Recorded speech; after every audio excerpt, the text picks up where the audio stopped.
Fala nação, sejam muito bem-vindos mais uma vez aqui ao nosso canal Mundo Fly, galera, sempre trazendo conteúdos diários para vocês aqui sobre o Flamengo, nessa terça-feira trazendo as últimas novidades aí de Gabigol no Cruzeiro. Então se você está chegando aqui no nosso canal pela primeira vez, o YouTube está recomendando para vocês, deixa aquele like maroto, se inscreva aqui no nosso canal, ative o sino e compartilhe nossos vídeos com os seus amigos. Preparei aqui uma série de cortes para vocês, o primeiro da ESPN Brasil, do Grupo Disney. O link na descrição aqui estará aqui para deixar os créditos e direitos autorais da ESPN. Vamos aqui para mais um vídeo do Flamengo. O Pascoal falou que já tem a resposta de quem vai ser o campeão brasileiro de 2024. Sim, ele falou, eu tô confiando nele, entendeu? Você, não foi isso que você disse no intervalo? Ó, quando vocês estiverem com alguma dificuldade, vocês botam na minha conta. Pode me chamar que eu seguro a bronca. Não tem problema nenhum. Tá com dificuldade? Tem certeza disso? Bota na minha conta que eu seguro a bronca. Não tem problema nenhum. Pode botar. Isso. Segura a bronca. Pode falar. Tá com dificuldade, fala que foi o Pascoal que eu seguro a bronca. Sem problema. Coloca na tela aí. Eu vou dar uma ajuda, vou começar lá no teatro, lá no camarote, essa avaliação. Porque a gente tem uma comparação pra fazer. Joga pra ele. Ele não joga. Acho que vai sobrar pra mim, tá? Deixa aqui, vai. Então tá bom, o presidente é mais corajoso. Ai, Jesus, 9 primeiras rodadas Só dos tem medo de campeonatos montanha-russa. brasileiros, de 23 e 24. Só pra gente fazer uma comparação de quem tá no páreo, né, de diferença de pontos. A diferença de pontos do Botafogo, que já estava abrindo lá aquela vantagem que perdurou por algum tempo, mas caiu na reta final, era ali, presidente, 5 pontos pro quinto colocado, que era o Flamengo. E agora o Botafogo está em primeiro também, mas tem 19 pontos e dele para o Palmeiras são só 2 pontos de distância. Assim, a gente tem as tabelas, a gente pode avaliar, mas eu tenho para mim que esse período de Copa América, ele vai acabar desenhando algumas coisas, né? Sim. Porque o Palmeiras está sem jogador, o Flamengo está sem jogador, o Botafogo tem desfalque, mas não tem, o Botafogo não tem, não. O Galo tem jogador perdido para a seleção, o Botafogo não tem, né? Tem um, se eu não me engano, jogador perdido para a seleção, mas eu acho que esses... o Savarino, eu estava tentando lembrar quem era. Venezuela. É que o Savarino jogou no Galo e eu estava tentando lembrar quem era. Eu acho que essas rodadas que vem pela frente, elas vão definir muita coisa. Porque como é que é a frase, Pascoal? Se ganha campeonato brasileiro nas 8 primeiras rodadas? Nas 10 primeiras rodadas, você desenha o que vai acontecer no Campeonato Brasileiro. Se você estiver ali brigando entre os 4 primeiros, 5 primeiros colocados, a tendência é que você fique nessa situação. Porque é essa largada. Essa largada é importante. Eu sempre digo o seguinte, o primeiro turno do Campeonato Brasileiro, ele sempre é mais volumoso de gols, de partidas, porque o segundo turno é na machadada, aí é na pegada. Que ele começou contabilidade. Não, aqui é só contabilidade. Aqui não é achismo, não. Tá pensando o quê? Aqui é contabilidade. Aqui é estatística. Contabilidade. Não, eu tô anotando uma coisa que vai te agradar, Pascoal, que pode te ajudar. Eu tô vendo como terminou o campeonato, que é o que você falou. O campeonato terminou com o Palmeiras ali. O Palmeiras estava lá, né? Entre os 5. Era o segundo. O Grêmio foi o segundo. Isso. O Grêmio estava lá. Atlético Mineiro foi o terceiro. O Atlético estava lá. Flamengo. Estava lá. E o Botafogo. Estava lá. Esses 5 aí... permaneceram nessa situação. Mudou a posição, evidentemente. O Palmeiras foi campeão, etc. Grêmio segundo e tal, mas os 5... Mas vocês acham que a possibilidade disso acontecer esse ano não necessariamente. Grande? Eu acho que do lado de cá tá faltando gente. Eu não acho, não sei o até onde o Bahia se segura. Muitas condições, ali. Com todos os problemas vividos, com os jogadores também nas seleções. Acho que há uma perda muito grande. O Grêmio, que estava numa situação muito boa no ano passado, esse ano já não está numa situação... Grêmio e Inter tem jogos a menos ainda, né? 2 jogos a menos.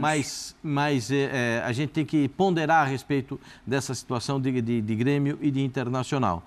Mas eu acho que é uma briga que vai ficar... Porque geralmente é assim. Das 10 primeiras, aquela largada cria um impacto. E depois são 8 rodadas até o final, são 18 rodadas, 19 rodadas em cada turno, não é?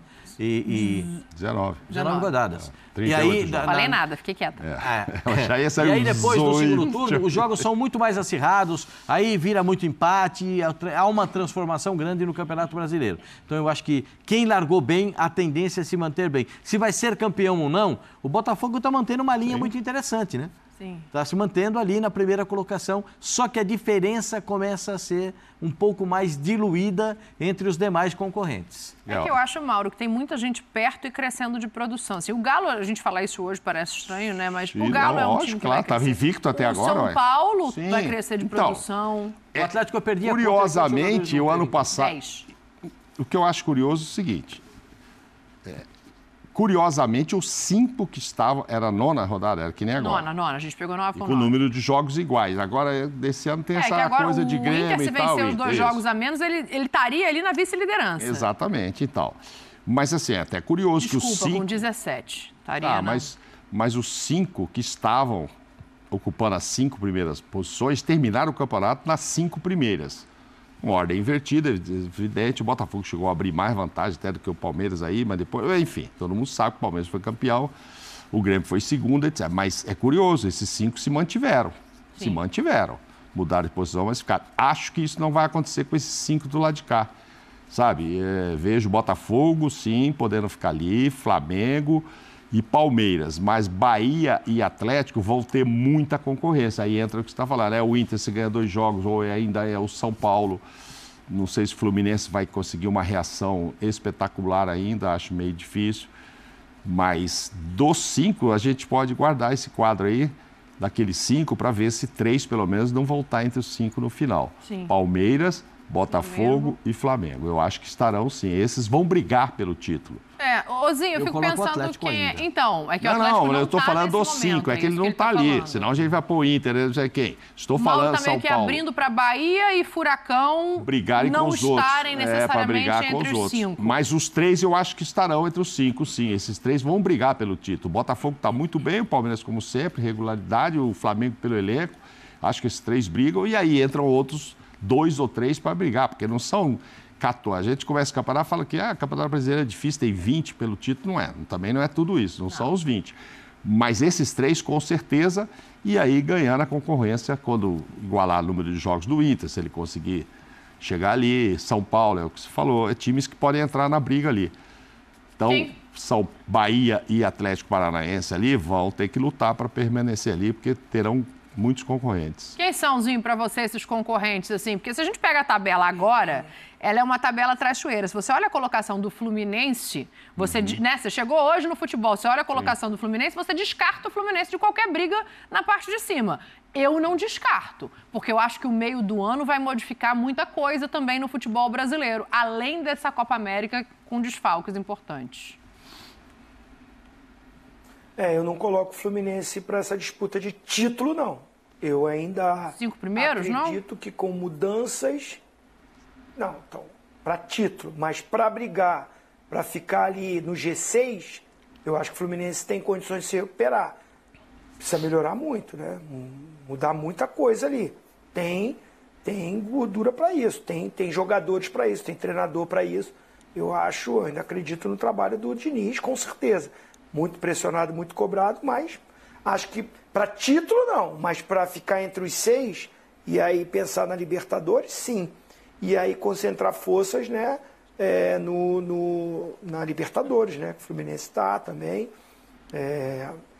Agora, sim, eu acho que assim, esse campeonato desse ano está muito pelas competições que tem paralelas ao Campeonato Brasileiro.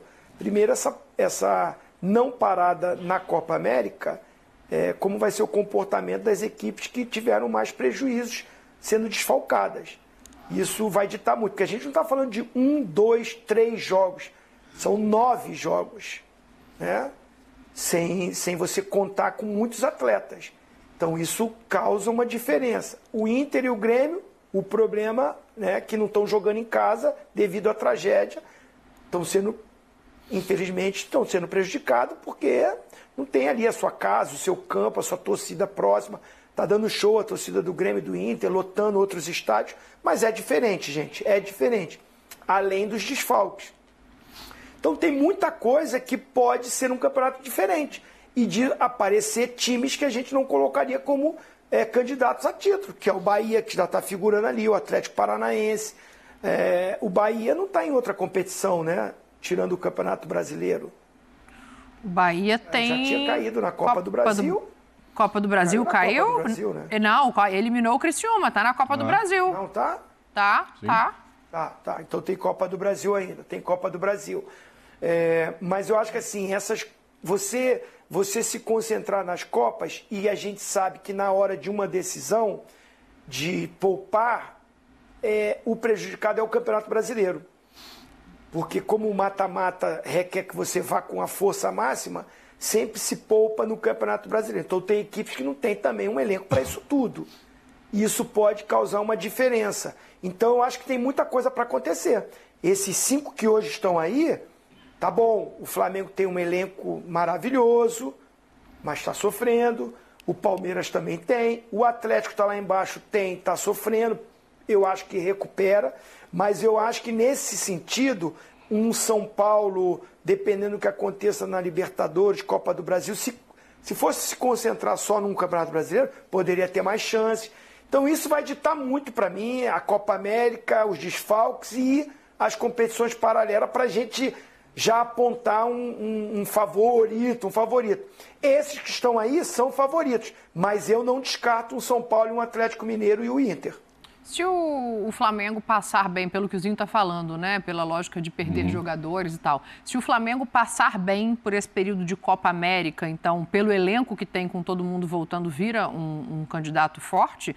Passar bem, eu digo assim, não necessariamente ser líder. Coloca a agenda do Flamengo aí pra gente, por favor. Não entendi, mas às vezes eu tenho vencer dificuldade alguns de entendimento jogos, do que a senhora pergunta. ficar entre os 3 primeiros...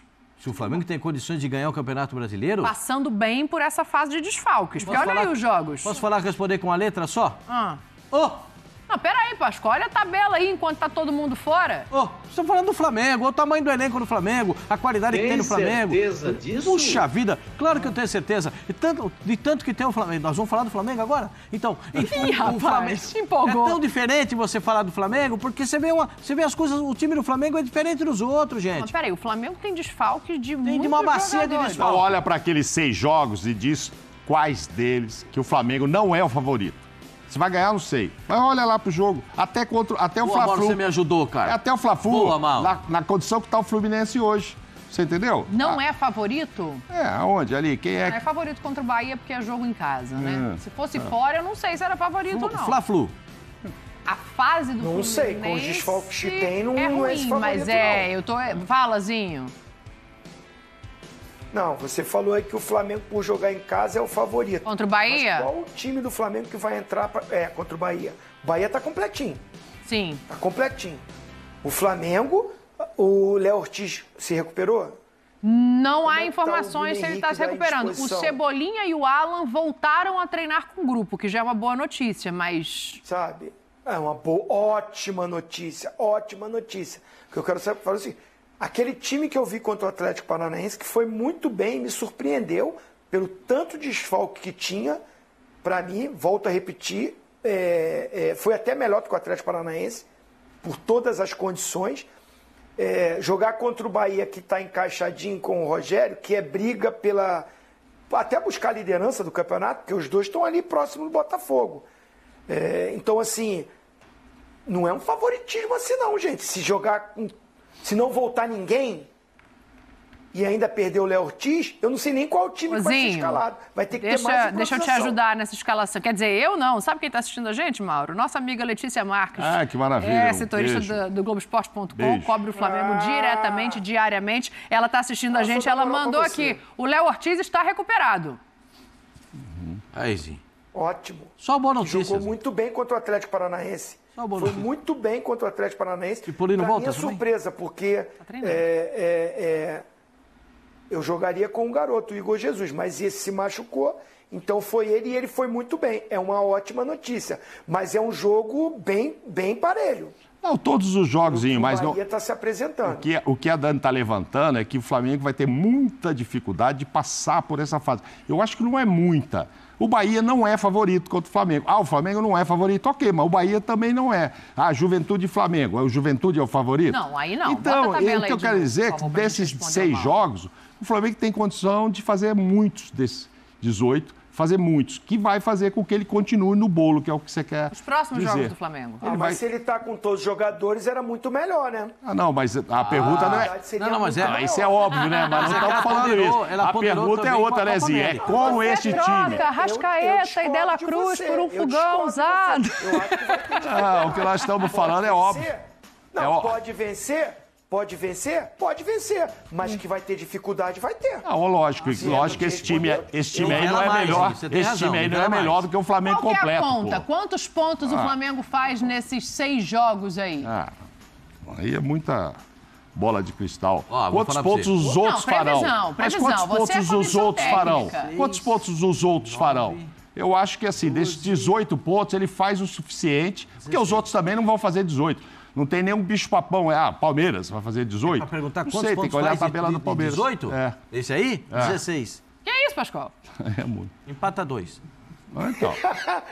Então é campeão. Ganha 4, empata 2 com 10 desfalques, é isso? Você perguntou pra mim, tô respondendo. Eu não falei que ele tinha resposta. Entrega a taça pro Flamengo, gente. Vocês perguntam, porque pra mim é o seguinte, vai ter dificuldade... Mas os outros vai ter também. dificuldade, porque perdeu não é que perdeu um jogador ou outro, perdeu uma bacia de jogadores. E aí a gente vê realmente as dificuldades. Há uma equiparação, aí eu concordo com o Zinho, há uma equiparação nesse momento, mas acho que a qualidade do Flamengo é superior aos outros, mesmo com tantos outros desfalques que a gente está vendo. Todo mundo vai ter dificuldade. Olha o Palmeiras lá, olha lá. Já mudou. Quantos pontos vai fazer o Palmeiras ali? Tem 18 pontos ali. Quantos 3, vai fazer? 6, Não, é tudo difícil. 7. Você está somando quantos 10, pontos vai fazer? É isso? Olha. Nossa. 11. 13. 14. 14, obrigado. Eu errei a última conta. Que estão Pai, somando desculpa, quantos pai, que são espero que meu pai possíveis de esteja fazer, vendo. é isso? A conta da Dani é que são 14. 14 pontos. 14 Palmeiras pontos. faz. 4 jogos em casa. E o Cruzeiro tá na mesma pegada. Contratou alguns jogadores, até bons jogadores. Eu acho que foi até bons investimentos. Só que no fim vai acabar não virando nada essa história aí. Entendeu? E assim, só que tem uma diferença, né? O Cruzeiro, ele vive um momento financeiro melhor que o do Corinthians. Porém, ele não tem uma arrecadação tão grande quanto a do Corinthians. Então, se os caras forem tentar tirar Gabigol de Flamengo, Dudu do Palmeiras... Pô, mano, olha a oferta que ofereceram pro Dudu. 4 anos de contrato. 2.400.000 reais. É muito dinheiro para um cara de 32 anos. Então, assim, os caras estão apostando as fichas altas. Eu não duvido que talvez no próximo semestre eles até entrem com uma proposta firme pro Gabigol. Só que se eles fizerem isso agora, eles vão ficar quietinho. Porque também foram muito, mas muito amadores de cantar a negociação desse jeito. É óbvio que ia dar repercussão. É óbvio que ia explodir as coisas, ia exaltar os ânimos. E aí, cara, uma hora dessa, se eles tivessem ficado quietinho, talvez eles já teriam um contrato assinado e, estaria tudo certo. Mas não, foram juvenil. Então, se tiver também qualquer negociação com o Gabigol, não agora, porque o Paparazzo sempre traz apurações bem precisas em relação a isso. Mas se no futuro tiver algum tipo de movimento com o Gabigol, eu acredito que eles vão, deixar em off. Deixar bem em off. E mais uma coisa aqui, pessoal. Contar para vocês sobre a história do Gabigol. O Gabigol não ficará no Flamengo. O Flamengo tem 2 possibilidades. Ou vende o Gabigol agora e fatura alguma grana, ou espera até dezembro e perde o Gabigol de graça. Você vai escutar a dirigente do Flamengo dizendo, depois a gente pensa sobre a renovação de contrato. O Flamengo não pensa em renovar o contrato com o Gabigol. Então, você também não vai escutar de forma pública o Flamengo atribuindo um preço ao Gabigol. Mas o que surgiu hoje na imprensa do Rio é de que a pedida pelo Gabigol é de 5 milhões de euros, que equivalem a 29 milhões de reais. Essa informação não é confirmada por ninguém do Flamengo, acho até que não vão confirmá-la. Pois bem, o Cruzeiro, frustrado com o desfecho das tratativas com o Dudu, gostaria de trazer alguém de peso o mais rápido possível. Só uma curiosidade, a ideia em relação ao Dudu era de contratá-lo somente para janeiro do ano que vem. Mas depois que o Matos passou o nome para o Pedrinho BH, o Pedrinho falou, não, vamos trazer agora. Eu quero agora. Não, mas vai ser mais... Não, mas cara, não tem... agora, vamos fazer agora. Dá para assegurar que é o novo alvo do Cruzeiro. A informação que eu tinha é de que o Cruzeiro gostaria de esperar até o julgamento da Corte Arbitral do Esporte para definir se ele vai ou não ser punido. O Gabigol sofreu uma punição até abril do ano que vem e está jogando sob efeito suspensivo. Mas, em Minas Gerais, hoje, muita gente cravando que o Pedro Lourenço, o Pedrinho BH, já entrou em contato até com o Landim. O Pedrinho já desmentiu essa informação de que entrou em contato com o Landim. Mas, de fato, o Gabigol interessa ao Cruzeiro, se tornou o plano A desde o cancelamento do negócio do Gabigol, e ao contrário de vários outros times brasileiros, o Cruzeiro tem bala na agulha para fazer uma oferta pesada para o Gabigol. O Jefferson... É o seguinte, rolou toda aquela confusão entre o Cruzeiro e o Dudu. O Dudu, a própria Leila falou que o Dudu procurou o Palmeiras, falou que queria sair do Palmeiras, que queria ir para o Cruzeiro, que tinha uma oferta muito boa do Cruzeiro. O Palmeiras aceitou a proposta e liberou o atleta. Tipo, beleza, pode ir. O Cruzeiro foi lá, anunciou o Dudu como reforço, né, no último sábado, e depois o Dudu voltou atrás. Ontem, o Cruzeiro retirou a proposta do Dudu, não quer mais o Dudu lá. E a informação que saiu hoje na Rádio Itatiaia é que o dono do Cruzeiro, Pedro Lourenço, ligou diretamente para o presidente Rodolfo Landim para negociar a compra de Gabigol. Vale lembrar, Gabigol tem contrato só até o final desse ano, então a partir de julho agora ele pode assinar um pré-contrato e tem aquela situação do efeito suspensivo que ainda precisa ser votado. Isso, inclusive, pode estar numa cláusula ali de contrato entre o Pedro Lourenço e o Gabigol, numa questão de luvas, numa questão de, olha, se você realmente for punido, não conseguir reverter, eu continuo pagando o teu salário, não suspendo o seu contrato. Enfim, isso pode ser, inclusive, uma proposta que o Cruzeiro pode fazer para o Gabigol. Agora eu pergunto a você, torcedor rubro-negro que assiste o nosso canal, na sua opinião, o presidente Rodolfo Landim, que recebeu essa ligação de Pedro Lourenço, deve ou não deve negociar o Gabigol? Isso aí, nação, ficamos por aqui. Esse foi mais um corte aqui do nosso canal Mundo Fla React, sempre trazendo conteúdos diários aqui para vocês sobre o Flamengo. Então, galera, se você é novo, peço a vocês deixem aquele like maroto, se inscreva, ative o sino e sempre compartilhe nossos vídeos com os seus amigos, garotada.